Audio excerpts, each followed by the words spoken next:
제가 봉독해 드리겠습니다. 이스라엘의 왕과 유다의 여호사밧 왕이 길앗 라못으로 올라가니라. 이스라엘의 왕이 여호사밧에게 이르되 나는 변장하고 전쟁터로 들어가려 하노니 당신은 왕복을 입으소서 하고 이스라엘의 왕이 변장하고 전쟁터로 들어가니라. 아람 왕이 그의 병거의 지휘관 32명에게 명령하여 이르기를 너희는 작은 자나 큰 자와 더불어 싸우지 말고 오직 이스라엘 왕과 싸우라 한지라. 병거의 지휘관들이 여호사밧을 보고 그들이 이르되 이가 틀림없이 이스라엘의 왕이라 하고 돌이켜 그와 싸우려 한적 여호사밧이 소리를 지르는지라. 병거의 지휘관들이 그가 이스라엘의 왕이 아님을 보고 쫓기를 그치고 돌이켰더라. 한 사람이 무심코 활을 당겨 이스라엘 왕의 갑옷 솔기를 마친지라. 왕이 그 병거 모는 자에게 이르되 내가 부상하였으니 내 손을 돌려 내가 전쟁터에서 나가게 하라 하였으나 이날에 전쟁이 맹렬하였으므로 왕이 병거 가운데에 붙들려 서서 아람 사람을 막다가 저녁에 이르러 죽었는데 상처의 피가 흘러 병거 바닥에 고였더라. 해가 질 역에 진중에서 외치는 소리가 있어 이르되 각기 성읍으로 또는 각기 본향으로 가라 하더라. 왕이 이미 죽음에 그의 시체를 메어 사마리아에 이르러 왕을 사마리아에 장사하니라. 그 병거를 사마리아 못에서 씻음에 개들이 그의 피를 핥았으니 여호와께서 하신 말씀과 같이 되었더라. 거기는 창기들이 목욕하는 곳이었더라. 아멘. 네, 오늘 이 본문을 중심으로 갑옷 솔기 같은 인생이란 제목으로 귀한 은혜를 함께 나누기를 원합니다. 갑옷 솔기 같은 인생. 지난주 금요일 저녁 예배 때에 아합의 길을 따르지 마십시오라는 제목으로 귀한 은혜를 함께 나누었는데요. 열왕기상 20장부터 오늘 마지막 장인 22장까지 이야기는 아합의 몰락과 관련된 이야기라고 지난 시간에 제가 언급을 했습니다. 한 인생이 무너질 때에 어쩌다가 우연히 그리고 갑자기 무너지는 경우는 없습니다. 옹벽이 붕괴될 때 그 이전부터 많은 징후들이 나타나고 있었다라는 것입니다. 아합의 몰락을 보면 그는 하나님 보시기에 악을 너무나도 많이 행했죠. 특별히 열왕기상 20장부터 22장까지 말씀에 보면은 그의 몰락의 결정적인 세 가지 치명적인 악한 모습이 드러나고 있습니다. 20장부터 22장까지 그의 몰락에 있어서 치명적인 세 가지 사건이 나타나고 있는데 그 첫 번째 사건은 우리가 지난 시간에 살펴보았습니다. 아합 왕의 악행은 아람의 벤하닷 왕이 공격해 왔을 때에 하나님께서는 분명히 이스라엘에게 승리를 주시겠다고 말씀을 하셨어요. 그럼에도 불구하고 아합은 하나님의 말씀을 무시하고 벤하닷 왕을 죽여야 됨에도 그를 살려보낸 거예요. 하나님은 분명히 죽이라고 했거든요. 그러나 그 벤하닷 왕을 살려 돌려보낸 거예요. 그리고 그의 두 번째 악행은 열왕기상 21장에 나타나는데 그 부분은 오늘 다루지는 않겠습니다. 21장의 내용을 보면 나봇의 포도원을 탐을 내게 됩니다. 결국에는 그의 아내인 왕후 이세벨이 음모를 꾸며서 나봇의 그 포도원을 차지하게 됩니다. 그 나봇을 죽이고 아합에게 그 포도원을 빼앗아서 전달하게 되는 이야기가 나와요. 이 열왕기상 21장의 내용을 보면 10계명의 세 가지 법을 어기고 있습니다. 그 중에 한 가지는 10번째 계명인 내 이웃의 집을 탐내지 말라라고 하나님께서 말씀을 하셨는데 나봇에게 있는 포도는 조상 대대로부터 유산으로 물려준 그 밭이었거든요. 그것을 빼앗은 거예요. 이웃의 것을 탐내지 말라고 한 그 계명을 어긴 겁니다. 그리고 제8계명인 도둑질하지 말라는 것에 대해서 어긴 거죠. 그리고 제6계명인 살인하지 말라라고 하신 말씀도 또한 어긴 것입니다. 이처럼 하나님이 보실 때는 아합이 굉장히 악했습니다. 하나님의 10계명 가운데 3개의 계명을 어겼기 때문이죠. 그리고 그의 세 번째 악행이 오늘 열왕기상 22장 초도에 나타나는데, 하나님은 아합에게 이 전쟁에 대해서 선지자의 말을 들으라고 합니다. 그런데 아합은 나머지 선지자들의 말을 듣고 가장 중요한 미가야 선지자의 말을 듣지 않아요. 미가야 선지자가 이 경고의 말을 하죠. 지금 아람과 전쟁을 하면 안 된다고 분명히 언급을 합니다. 그럼에도 불구하고 그 하나님의 말씀을 무시하고 그 미가야 선지자를 감옥에 가둬버려요. 이렇게 결정적으로 3가지 그가 실수를 합니다. 첫 번째는 벤하닷 왕을 살려보낸 것, 두 번째는 나봇의 포도원을 빼앗는 것, 세 번째는 이 전쟁을 앞두고 하나님의 계시의 말씀을 들어야 됨에도 불구하고 미가야 선지자가 전쟁하러 나가면 안 된다고 했지만 그 말씀을 어기고 무시하고 전쟁에 나갈 때 이 미가야 선지자를 감옥에 집어넣은 것, 이 3가지 이유 때문에 아합은 몰락을 하게 돼요. 아합은 아람에게 빼앗겼던 길앗 라못을 다시 차지하고 싶었습니다. 그 옛날 길앗 라못은 북이스라엘 땅에 소속되어 있었는데 지금 아람에게 넘어가 있는 거예요. 그러자 아합은 혼인 동맹을 맺고 있었던 남유다의 여호사밧 왕에게 친서를 보내서 우리를 도와달라고 합니다. 서로 간에 사돈 관계니까 어쩔 수 없이 도와주러 와요.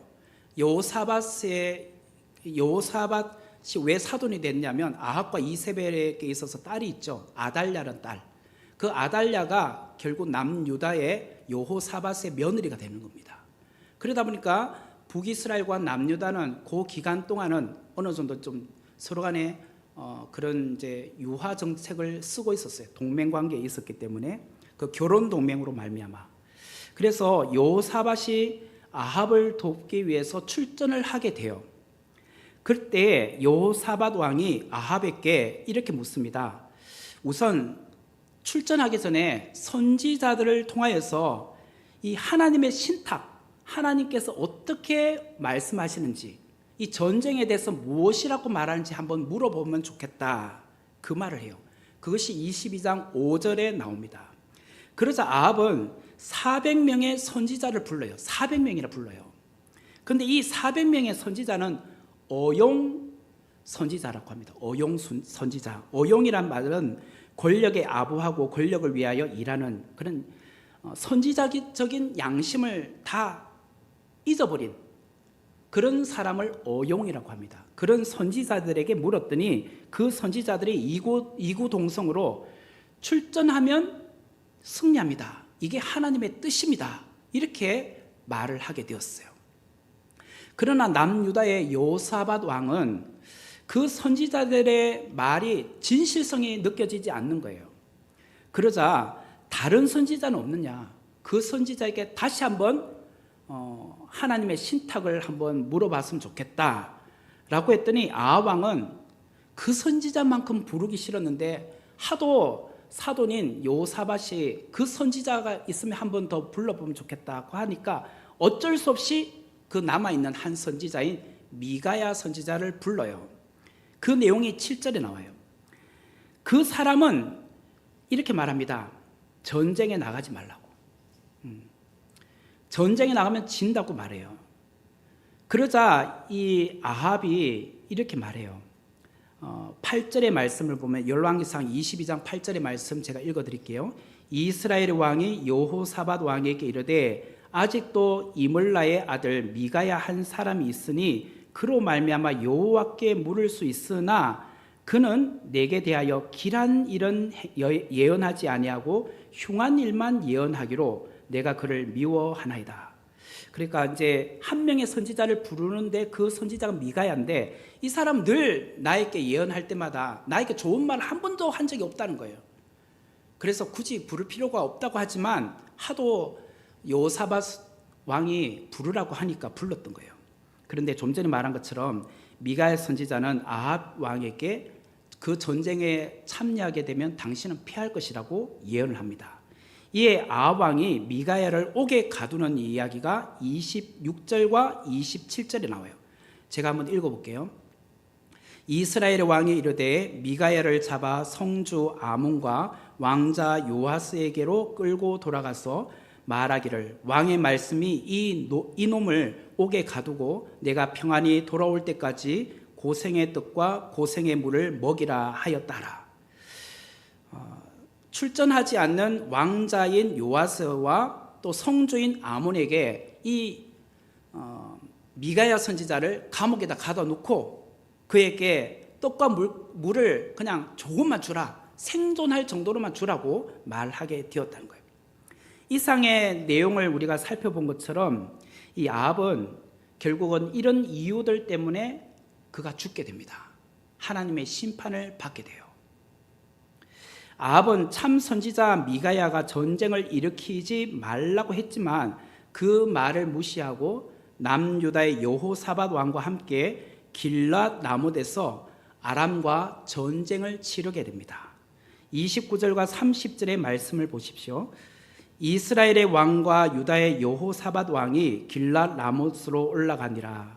이스라엘의 왕이 여호사밧에게 이르되 나는 변장하고 전쟁터로 들어가려 하노니 당신은 왕복을 입으소서 하고 이스라엘의 왕이 변장하고 전쟁터로 들어가니라.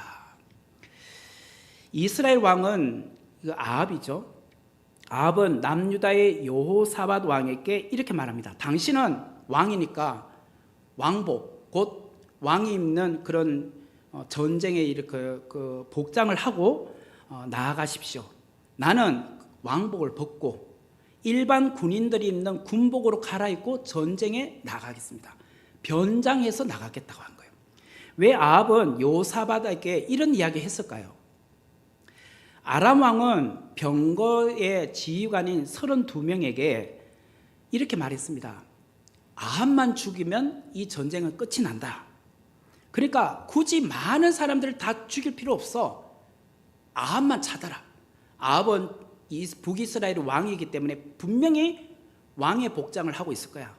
왕관도 쓰고 있을 것이고 왕이 입는 그런 군복, 뭐 금색으로 됐는지 모르겠지만 그런 옷을 입고 있을 거니까 눈에 탁 튑단 말이야. 그 사람만 죽이면 돼 라고 했던 것 같아요. 그런데 이런 정보가 아합에게 사전에 들어가게 된 거예요. 그래서 31절에 보니까 이런 말이 나오죠. 아람 왕이 그의 병거의 지휘관 32명에게 명령하여 이르기를 너희는 작은 자나 큰 자와 더불어 싸우지 말고 오직 이스라엘 왕과 싸우라 한지라. 좀 전에 말한 것처럼 이러한 정보를 듣고 아마 아합 왕은 왕의 복장을 벗고 일반 군인들의 군복으로 갈아입고 변장하여서 전쟁에 참여한 것 같아요. 그런데 여호사밧 왕은 이 사실을 모릅니다. 그래서 그는 자신의 왕복을 입고 전쟁에 나갑니다. 아합 왕은 군인들의 옷을 입고 변장하여서 전쟁에 참여하게 됩니다. 이를 보면 아합 왕이 얼마나 야비한 자인가라는 생각이 들지 않습니까? 그는 사전에 이런 정보를 듣고 그러면 여호사밧 왕이 내 대신 죽어도 그만입니까? 내 사돈이 죽어도 그만입니까? 아무 상관없이 그는 왕복은 일반 군인들이 입는 그 군복과 다르니까 당신은 이 왕복을 입고 나가셔야죠. 그러니까 아무리 화살이 날아와도 그 군복은 일반 군인들의 그 군복과 다르니까 굉장히 튼튼하지 않습니까? 그것이 당신을 보호해 줄 거예요. 그러면서 여호사밧 왕에게 당신은 왕복을 입고 나가라는 거예요. 하지만 나는 그냥 평범하게 군인들의 복장하고 나갈게요. 이렇게 말한 거예요. 아합 왕은 여호사밧의 신변을 걱정해 주는 척 하면서도 사실은 속내는 달랐어요. 아람 군대들의 시선은 오로지 아합 왕이잖아요. 아합 왕을 죽이는 데 목적이 있었기 때문에. 그러므로 이 속셈도 차리지 못한 여호사밧 왕은 왕복을 입고 또 아합은 자기 속내를 숨기고 군복을 입고 그 군인들의 복장을 하고 변장하여서 전쟁에 참여하게 되었습니다. 이처럼 아하 왕은 아람의 군사들이 집중적으로 자신을 죽이고자 한다는 정보를 입수한 이후에 자신이 탄 병거에 그런 왕의 휘장, 그것도 다 떼버렸어요. 그리고 멀리서 왕임이 확인이 되는 왕의 투구, 그리고 왕의 갑옷도 다 벗어버렸어요. 그리고 일반 군인의 복장을 하고 그렇게 마차를 타고 전쟁에 지금 깊이 들어가 있습니다. 아람 왕의 명을 받은 암살단들은 아하 왕을 죽이기 위하여 왕의 투구를 쓰고 왕의 갑옷을 입고 왕의 휘장을 달고 있는 마차만 찾아 나서기 시작을 했습니다. 그 이야기가 32절에 보면 이렇게 나오는데요. 병거의 지휘관들이 여호사밧을 보고 그들이 이르되 이가 틀림없이 이스라엘의 왕이라고 돌이켜 그와 싸우려 한적 여호사밧이 소리를 지르는지라. 여기 보면 아람의 군인들이 북이스라엘 왕 아합만 죽이면 된다고 해서 왕복을 입은 사람을 막 추격합니다. 근데 사실은 그것이 아합이 아니라 여호사밧 왕이었거든요. 그래서 그 사람을 추격하는데 그 여호사밧이 말을 하는 거예요. 전쟁에서 무슨 말을 하니까 자기가 아는 아합의 목소리가 아닌 거예요. 그러자 그들이 남유다의 여호사밧 왕이네? 그러면서 그들이 더 이상 추격을 하지 않게 되었다는 거예요. 그것이 33절에 나와요. 병거의 지휘관들이 그가 이스라엘의 왕이 아님을 보고 쫓기를 그치고 돌이켰더라. 여기까지 내용을 여러분들이 제가 뭐 좀 하다 보니까 막 이렇게 좀 천천히 하기도 하고 그랬는데 종합하면 이런 거예요. 지금 아람과 전쟁을 하게 된 이유는 길르앗 라못이 원래는 북이스라엘의 땅이었는데 그 땅을 다시 빼앗고 싶었던 거죠. 근데 북이스라엘 왕 아합이 혼자 힘으로는 그것을 빼앗을 수 없자 남유다의 여호사밧 왕에게 함께 전쟁에 참여하자고 한 거예요. 그런데 전쟁에 참가할 때에 정보를 들은 거죠. 지금 아람의 군대가 아합만 죽이면 된다는 그런 정보를 듣고 자기가 왕복을 벗고 그런 군복을 군인들의 복장을 갈아입고 지금 전쟁에 참여하게 됐다. 이런 이제 과정들에 대한 이야기인데, 그런데 이제 34절에 보면 이런 말이 있습니다. 34절을 한번 같이 보면 좋겠는데요. 앞부분만 같이 우리가 첫째 줄만 같이 읽읍시다. 시작. 한 사람이 무심코 활을 당겨 이스라엘 왕의 갑옷 솔기를 마친지라. 예, 굉장히 덥죠. 정말 위에서 지금 어지러운 것 같아요. 지금 현기증이 지금 날라고요. 예, 지금 그래서 뭐 지금 행술수사한 것 같아요. 저도 지금. 예. 날씨도 덥고 지금 오늘 굉장히 이상하네요. 지금. 네, 그래서 지금 머릿속에 지금 머리가 막 완전히 비운 것 같아요. 지금. 예. 예, 괜찮습니다. 지금, 근데 왜 이렇게 덥죠? 에어컨이 나오는 겁니까?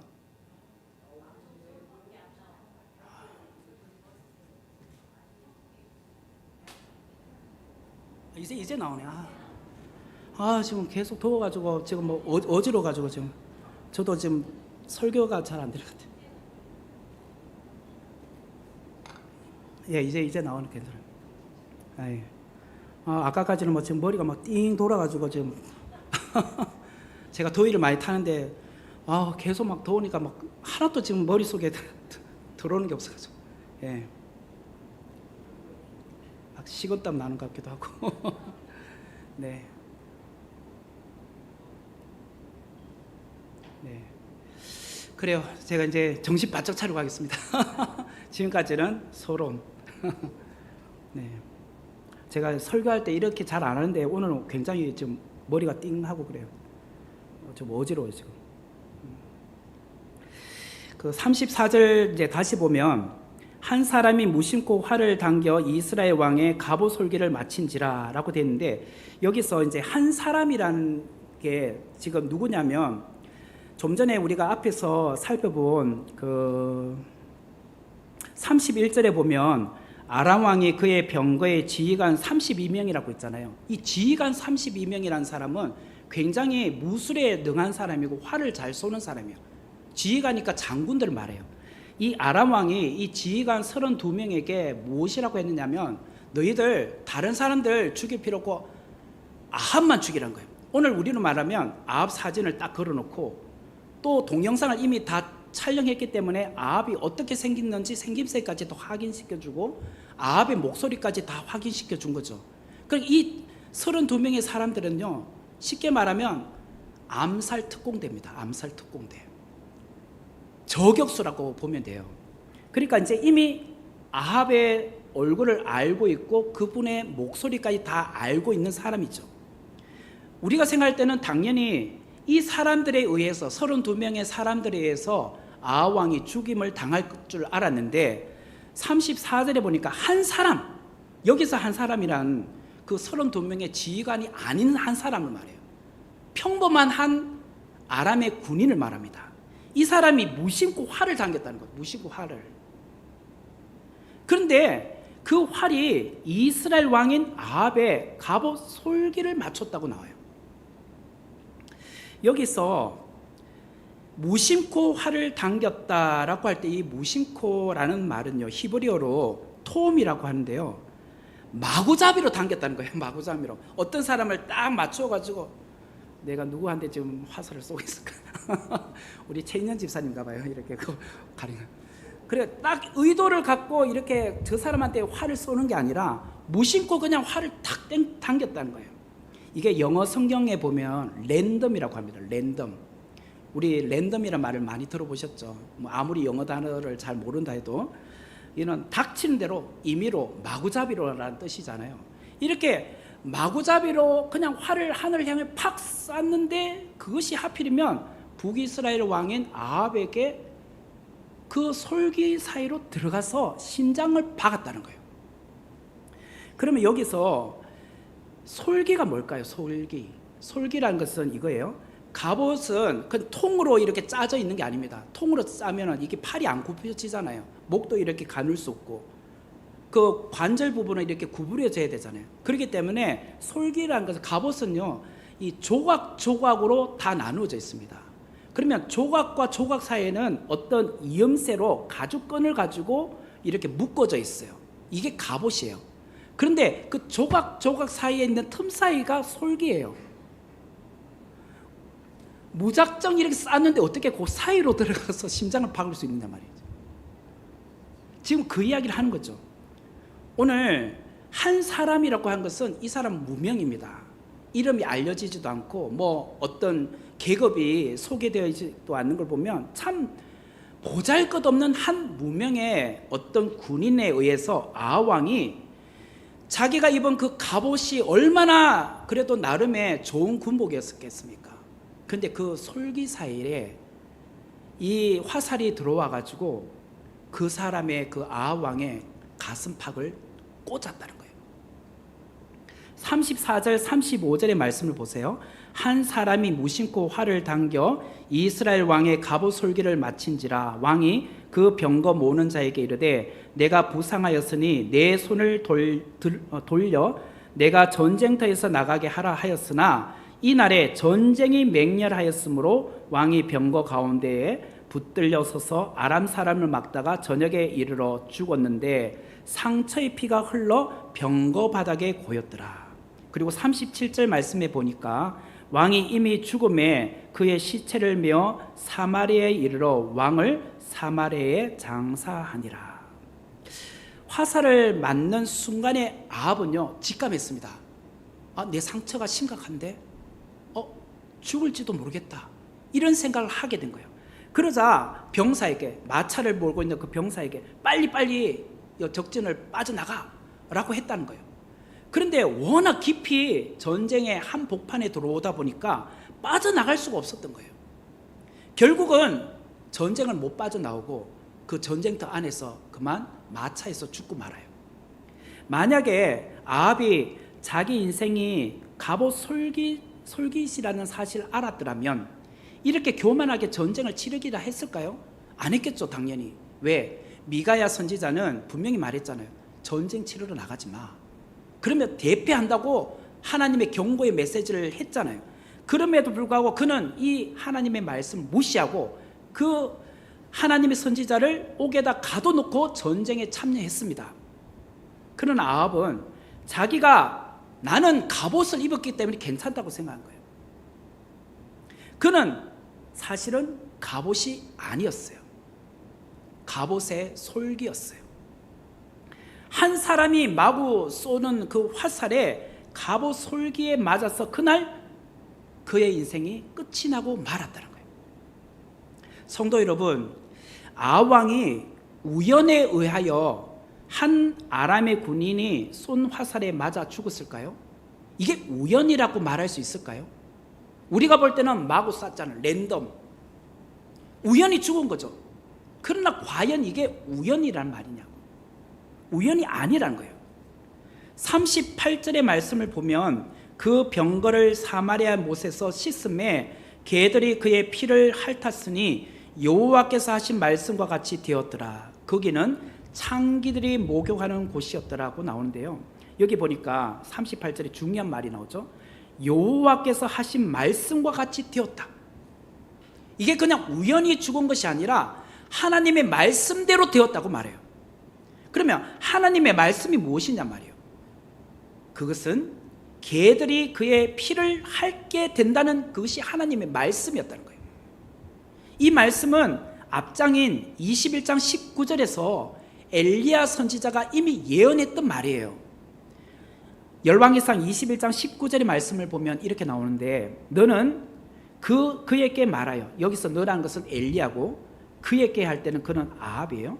너는 그에게 말하여 이르기를 여호와의 말씀이 내가 죽이고 또 빼앗았느니라 하셨다 하고, 또 그에게 이르기를 여호와의 말씀이 개들이 나봇의 피를 핥은 곳에서 개들이 내 피 곧 내 몸의 피도 핥으리라 하였다 하라.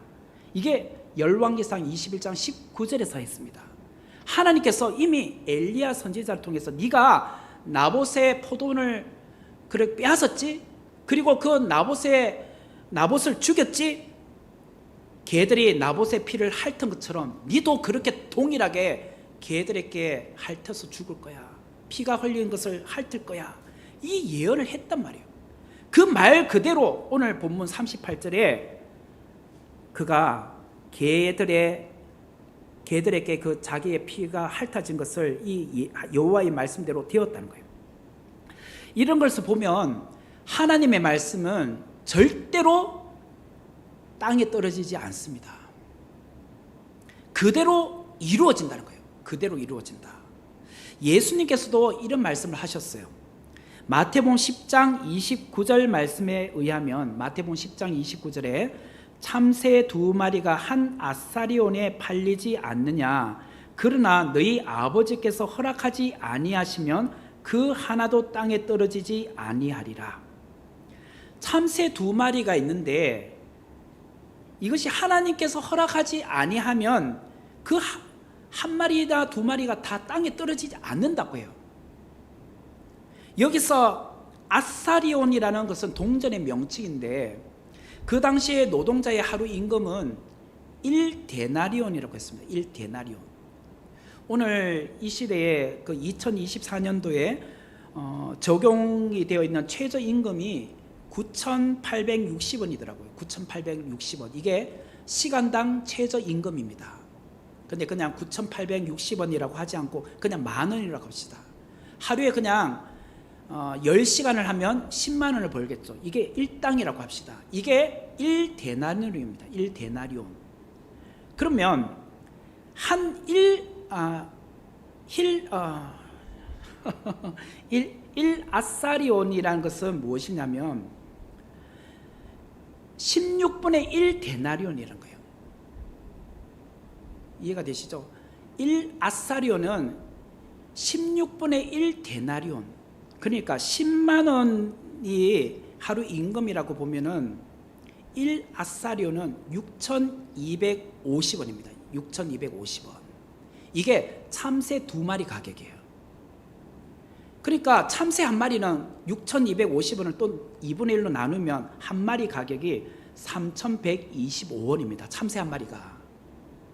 그러니까 참새 한 마리 가격이 3,125원밖에 안 되는데, 그렇게 보잘것없는 참새 한 마리도 하나님이 허락하지 않으시면 땅에 떨어지지 않는다는 거예요.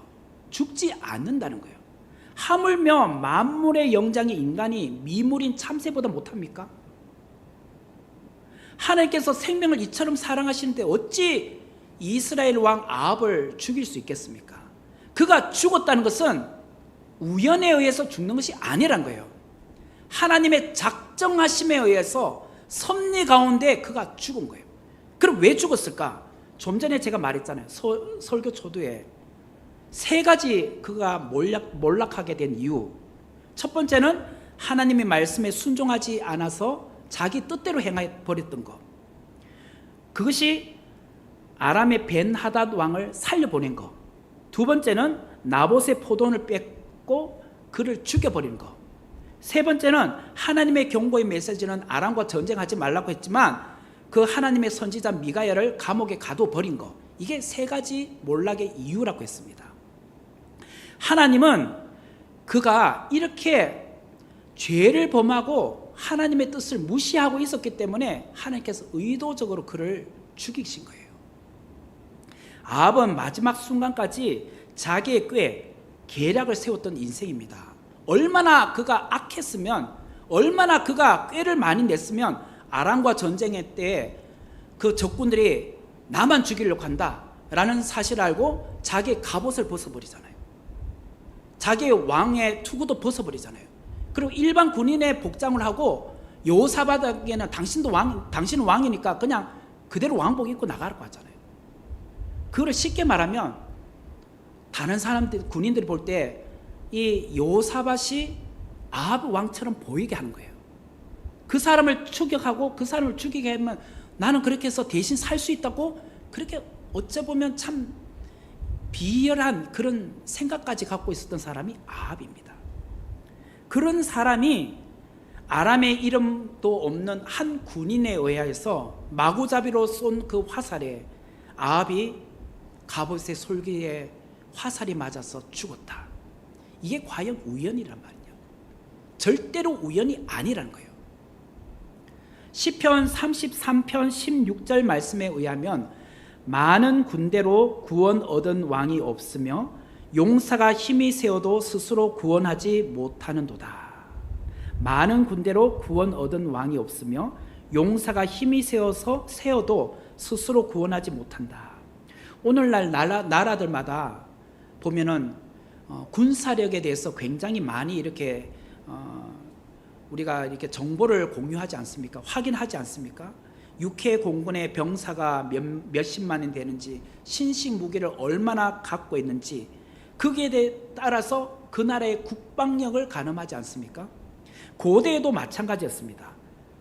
많은 군대, 많은 어떤 신식 무기를 갖고 있으면 그 나라의 그것이 국방력이었습니다. 그런데 시편 기자는 많은 군대로 구원 얻은 왕이 없다고 분명히 말하고 있어요. 많은 군대가 있기 때문에 구원 얻을 것이 아니란 거예요. 그리고 용사가 힘이 세기 때문에 스스로 구원을 얻는 것도 아니라고 시편 33편 16절은 분명히 말하고 있어요. 우리가 이것을 잘 보여주는 한 사건이 우리가 주일 저녁에 제가 누누이 말했던 한 인물이에요. 헬라 제국의 알렉산더 대왕. 그 사람은 마게도냐라는 그 작은 소도시의 하나의 군주였습니다. 그런데 20살의 왕이 되어서 13년이라는 기간 동안 대제국을 이뤘습니다. 페르시아와 이집트 땅까지 땅을 넓혀 나갔어요. 심지어는 인도 지역까지 거대한 영역을 정복하게 되었습니다. 이렇게 연전연승을 하는 천하무적이 되었어요. 그런데 이렇게 강력한 군대를 갖고 있었던 알렉산더 대왕이 어떻게 죽었죠? 제가 전에도 말씀드렸지만 열병에 의해서 죽었습니다. 말라리아 병에 의해서 죽었어요. 전쟁에 가다가 말라리아 병에 걸려서 열이 심하게 나서 죽었어요. 그가 어떤 사람에 의해서 암살당하여 죽은 것도 아니고 적의 칼이나 활에 맞아서 죽은 것도 아니에요. 자그마한 바이러스가 침투해서 죽은 거예요. 이걸 본다면 우리 인생은요, 갑옷이 아니에요. 우리 인생은 갑옷 솔기예요. 솔기. 너무나도 나약한 존재란 거예요. 근데 사람들은 그렇게 생각하지 않잖아요. 나는 마치 갑옷처럼 생각하잖아요. 갑옷. 제가 이전 교회에 있을 때 보니까 참 고등학생이었는데, 한 고등학교 2학년 된 학생이 갑자기 호흡기에 바이러스가 침투해서 100일 만에 이렇게 천국에 간 것을 봤어요. 그렇게 건강하던 아이가 갑자기 호흡기에 바이러스가 침투해서 호흡기 질환이 생기고, 그래도 중환자실에 들어가더니 결국은 시름시름 앓더니 죽더라고요. 그리고 제가 이번 주 월요일도 그런 이야기를 들었어요. 어떤 분의 부인이 뇌졸중 초기 현상이 왔다 해가지고 병원에 가서 그거 시술 구멍 약간 넓혀주는 거 시술하면 된다고 했는데, 그것이 뭐가 잘못됐는지 바이러스가 침투해가지고 그만 뇌사 상태가 되어서 3주 만에 죽었어요. 사람의 인생은 아무도 모릅니다. 내일 일을 알지 못한단 말이에요. 우리는요, 재물과 권력이 마치 우리의 갑옷처럼 생각합니다. 이러한 것들이 여러분 인생의 갑옷입니까? 절대로 갑옷이 될 수 없습니다. 우리는 돈이 있고 권력이 있으면 다 뭐라도 할 수 있을 것처럼 생각하잖아요. 또 건강이 있으면 모든 것을 다 할 수 있는 것처럼 생각하지 않습니까? 그러나 절대로 그런 것들은 우리의 갑옷이 될 수 없다는 거예요. 사도 바울은 그것을 너무나도 많이 경험했던 사람이에요. 그에게는 육체에 가신 질병이 있었습니다. 그는 자신에게 있는 병을 고쳐달라고 주님께 3번에 걸쳐서 간절하게 기도를 드렸어요. 그런데 주님께서는 바울의 병을 고쳐주지 않으셨어요. 이에 바울은 이렇게 고백을 합니다. 고린도후서 12장 9절과 10절 말씀에 의하면, 나에게 이르시기를 내 은혜가 내게 족하도다. 이는 내 능력이 약한 데서 온전하여짐이라 하신지라. 그러므로 도리어 크게 기뻐함으로 나의 여러 약한 것들에 대하여 자랑하리니, 이는 그리스도의 능력이 내게 머물게 하려 함이라. 그러므로 내가 그리스도를 위하여 약한 것들과 능욕과 궁핍과 박해와 공고를 기뻐하노니, 이는 내가 약한 그때에 강함이라. 내가 약한 그때 강하다. 내 능력이 약한 데서 온전해진다. 이런 고백을 했어요. 오늘 우리는요, 어떤 제 육체의 연약함이 있으면 하나님 앞에, 하나님 이거 고쳐주세요 라고 바울처럼 그렇게 간절히 기도하지 않겠습니까? 당연히 기도하셔야죠. 그런데 바울처럼 이 육체의 가시로 평생을 살아갈 수도 있습니다. 그는 한 번도 자기가 이것으로 인해서 더 교만해지지 않고 겸손해질 수 있는 하나의 하나님의 은혜의 도구가 되었다고 그는 고백하잖아요. 그래서 그는 약한 것들에서 내가 정말 강하여진다, 내게 은혜가 족하다, 이 말이 어떻게 나오게 됐습니까? 그가 병이 고쳐졌기 때문에 그런 것이 아니라 육체의 연약함을 가지고 오히려 더 하나님 앞에 기도했잖아요. 그렇기 때문에 하나님이 그 육체의 연약함을 가지고도 교만하지 않도록 그를 붙들어 주신 거죠. 결국은 내가 약할 때에 내가 가장 강하다, 내가 갑옷 솔기임을 알고 주님께만 의지할 때 주님의 강하심이 나를 붙든다는 거예요. 나는 약하지만 주님의 손을 꼭 의지하고 있으면 하나님은 약한 것을 통해서 강함있게 역사하신다는 거예요. 그것을 보여주는 한 인물이 사도 바울이에요. 우리는 갑옷이 아니라 갑옷 솔기임을 잊지 말아야 돼요. 어떤 사람은 약한 몸이 갑옷 솔기이기도 하고, 어떤 사람은 변변치 않는 학력, 그것이 여러분에게는 갑옷 솔기일 수도 있습니다. 또 어떤 사람은 평생을 가난하게 살아오는 것, 이것이 갑옷 솔기일 수도 있습니다. 어떤 사람은 과거의 어떤 과오, 실수가 그의 인생을 붙들고 있는 어떤 갑옷의 솔기일 수도 있습니다. 평생 그렇게 건강하던 사람이 암에 걸리고서야 내가 그동안 건강을 그렇게 의지하고 믿어왔는데 그것이 나에게 있어서는 갑옷인 줄 알았는데 갑옷이 아니었구나 라는 것을 깨닫잖아요. 그러므로 우리가 하루를 정말 의미 있게 살 수 있는 것은 늘 하나님을 의식하는 거예요. 아, 나는 갑옷이 아니다. 나는 갑옷의 솔기이다. 여러분, 지금 여러분의 인생에 어떤 문제 때문에 괴로워하시고 그 문제로 인하여서 힘든 시간을 보내고 계십니까? 문제가 해결될 기미가 보이지 않으십니까?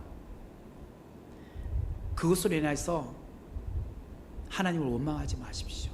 오히려 감사하십시오. 그 문제 때문에, 그 아픔 때문에, 그 고통 때문에 여러분은 아합처럼 자신이 갑옷이라고 생각하지 않기 때문이에요. 사도 바울처럼 일평생 연약함을 붙들고 하나님 앞에 기도하는 것이 더 귀한 거예요. 아, 나는 갑옷이 아니야. 나는 갑옷의 솔기야. 그러면서 나의 약함으로 인하여서 매일매일 하나님 앞에 엎드려서 기도하잖아요. 하나님, 오늘도 이 내 약한 심장, 내 약한 어떤 어깨, 무릎, 관절, 그래요. 하나님, 이것 때문에 참 몸이 불편하긴 하지만 그래도 내 인생이 갑옷이 아니라 갑옷의 솔기로 주님 앞에 이렇게 기도할 수 있도록 해주심을 감사해요. 그런 거예요. 여러분의 인생과 환경과 상황이 갑옷이 아니라 갑옷의 솔기라는 사실이 오히려 나를 의지하는 것이 아니라 오히려 하나님을 더 의지하게 만들더라는 거예요. 그것이 복이잖아요. 이것을 깨닫고 사는 자는 하나님의 은혜를 아는 자입니다. 그렇기 때문에 사도 바울은 내 은혜가 내게 족하다라고 한 거예요. 오늘 여러분 주님 앞에 나와 기도하러 나오지 않았습니까? 당연히 우리는 우리의 문제를 가지고 하나님 앞에 기도해야 합니다. 그러나 기도가 다 응답되면 얼마나 좋아요. 그런데 그 기도가 응답되지 않은 경우도 있다는 거예요. 바울처럼 하나님 앞에 간절하게 3번에 걸쳐서 내 육체의 가시를 거두어 달라고 기도했지만 평생 그것이 육체의 가시로 남아있는 경우도 있더라는 거예요. 그렇다고 해서 하나님께서 내 기도 안 들어주신 거냐? 그렇지 않더라는 거예요. 오히려 내가 그 하나님의 은혜 안에 더 깊이 나갈 수 있는 하나의 계기를 마련해 주고 있더라는 거예요. 그래서 내 은혜가 내게 족하다라고 하는 겁니다. 오늘 아합을 통해서 우리가 배울 것은 언제나 우리는 내 힘으로 살아가는 자가 아니라 언제나 내 꾀로 살아가는 자가 아니라 우리는 갑옷의 솔기다. 그것이 우리의 인생이다 라는 것을 생각하고 하나님께서 벌 주시면요, 어떤 한 사람을 통해서 우연히 무심결에 쏜 화살에도 우리는 죽습니다. 그게 하나님의 작정 안에 있으면 죽는 거예요. 그렇게 두려움에 그렇게 하나님으로부터 심판받아야 되지 않잖아요. 받으면 안 되잖아요. 오늘 우리가 더 경각심을 갖고 주님의 말씀 앞에 끼어있는 자로 살아가기를 주님의 이름으로 축원합니다. 우리 같이 기도하고 또 찬양을 함께 부르도록 하겠습니다.